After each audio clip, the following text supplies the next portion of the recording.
자, 안녕하세요. 네. 우리 수업 진도 나가기 전에 그거 조금만 수정해 드리려고요. 우리 47쪽이요.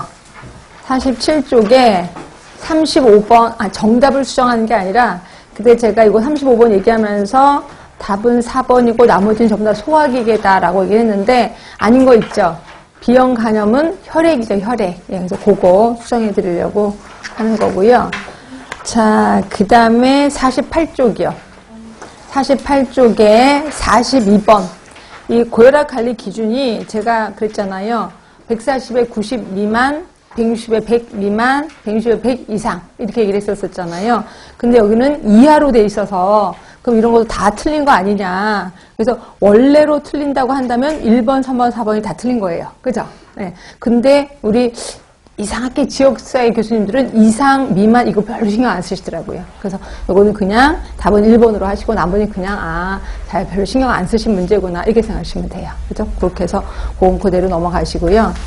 그 다음에 44번 할 때 제가 의양성, 의음성 이것도 헷갈려갖고 그때 막 그래서 다시 한번 얘기해 드릴게요. 다시 한번 얘기하면서 유병률 얘기도 할 겁니다. 그때는 기준치를 낮췄을 때 그 얘기만 했거든요. 이거 좀 잘 정리해서 뒤에도 이런 문제 나오는데 그것까지 제가 퉁칠까 합니다. 자, 그래서 이게 이제 환자고 환자가 아닌 거고 양성이고 음성이고 그래서 A, B, C, D 해서 자, 기준치를 낮췄을 때야. 기준치를 낮추면 요 선이 밑으로 내려간다라고 표현하셨을 거예요. 이건 기준치를 낮췄을 때. 그래서 기준치를 낮추었을 때. 있습니다. 이때 변함이 없는 거는 뭐가 변함이 없냐면 양성 예측도, 음성 예측도는 변함이 없어요. 양성이든 음성이든 예측도는 변함이 없다. 자, 그럼 뭐가 변하냐면 자, 민감도입니다. 자, 민감도는 A 플러스 C분의 A. 그래서 민감도는 어떻게 된다고요? 증가된다. A가 많아지니까 증가되는 거지.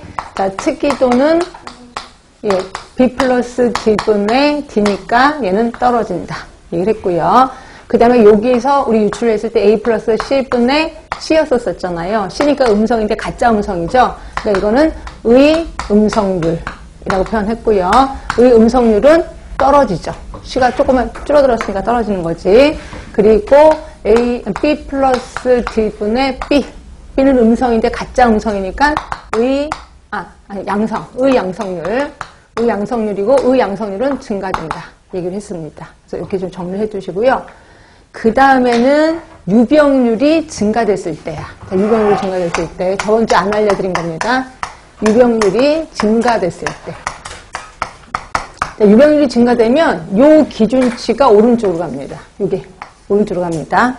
그렇죠? 자, 이렇게 하다 보니까 이때는 뭐가 변함이 없냐면 특이도나 민감도는 변함이 없어요. 특이도나 민감도는 변함이 없어요. 없습니다. 자, 그러면 양성 예측도나 음성 예측도가 변한다는 거지. 자, 양성 예측도.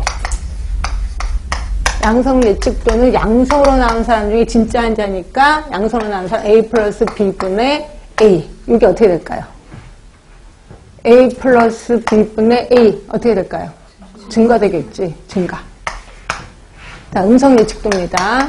음성 예측도는 음성으로 나온 사람 C 플러스 D분의 진짜 환자가 아닌 사람이니까 이거는 줄어들 겁니다. 그치? 자, 근데 우리 간호학에서는 또 요것도 하나를 했죠? A 플러스 B분의 B. 자, B입니다. B니까 얘는 뭐예요? 음성이죠. 그러니까 A 플러스 B가 양성인데 이 중에서 뭐예요? 환자가 아닌 사람이지.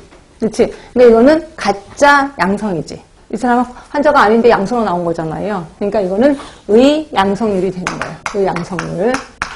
의양성률은 어떻게 될까요? 떨어지겠죠. 떨어집니다. 자, 그리고 요거는 C 플러스 D분의 C요. 자, 이 사람은 음성인데 C로 나왔어. 그러니까 음성인데 진짜 환자야, C가. 그러니까 이거는 가짜 음성입니다. 그래서 의음성률이죠.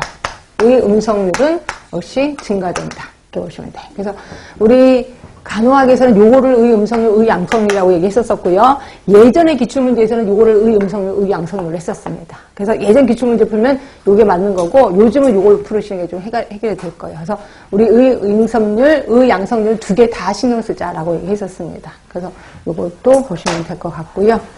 자, 이러다 보니까 이제 그때 요 문제는 그거예요. 기준치에 관련된 거고 민감도 특이도 얘기하는 거니까 민감도 증가되고 특이도 감소된다. 이렇게 해서 알고 계시면 될 것 같고요.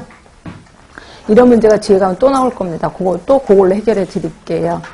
자, 48번까지는 했고요. 49번 할 차례예요. 맞아요? 자, 보시면 49번입니다. 모든 인구가 감수성이 있다고 가정할 때 감염성 있는 환자가 감염 가는 기간 동안 직접 감염시킬 수 있는 평균 인원수, 우리 뭐라고 했냐면 기초 감염 재생산수라고 표현했고요. 자, 요거는 혹시라도 모르실까봐 갖고 나와요. 저번 주에 거예요. 저번 주에 나눠드렸던 유인물. 거기 보시면 저번 주에 나눠드렸던 겁니다. 기초 감염 재생산수가 있고 그냥 감염 재생산수가 있어요. 자, 기초 감염 재생산수는 모든 사람이 그 병에 대해서 면역력이 있는 사람이 한 사람도 없는 경우야. 다 그냥 옮겨지는 거죠. 그래서 요거고 솔직히 이거는 이론적인 것 뿐이지 실질적으로는 면역이 있는 사람이 꼭 한두 사람은 있어요. 우리 좀비 영화를 보더라도 좀비 물려도 안 걸린 사람 있잖아요. 면역이 선천적으로 갖고 있단 말이에요. 그래서 이거는 이론적인 거지 실제로 있지는 않아. 그러면 실제적인 건 뭐냐? 감염 재생산수. 그래서 실질적으로 면역이 한두 사람이 있다라고 본다는 거죠. 그래서 이거 감염 재생산수라고 하는 거고 그 다음에 요거를 구하는 게 그 밑에 보시면 식이 하나 있을 거예요. 근데 대부분 기초 감염 그 재생산수는 이론적인 거고 대부분 현실적으로 하면 감염 재생산수라 해서 이걸 R로 표현합니다. R이 1보다 작으면 그 병은 그냥 사라지는 거예요.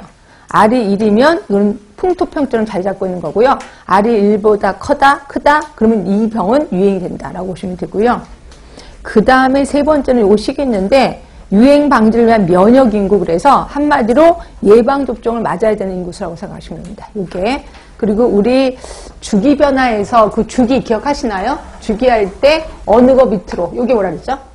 한계 밀도라 그랬잖아요. 그래서 이 집단 면역 수준이 한계 밀도 밑으로 떨어지면 그 병이 생긴다라고 얘기를 했고, 그래서 요 한계 밀도를 여기 최초 그 유행 방지를 위한 면역 인구수, 이게 이제 한계 밀도 선이라고 생각하시면 되고요.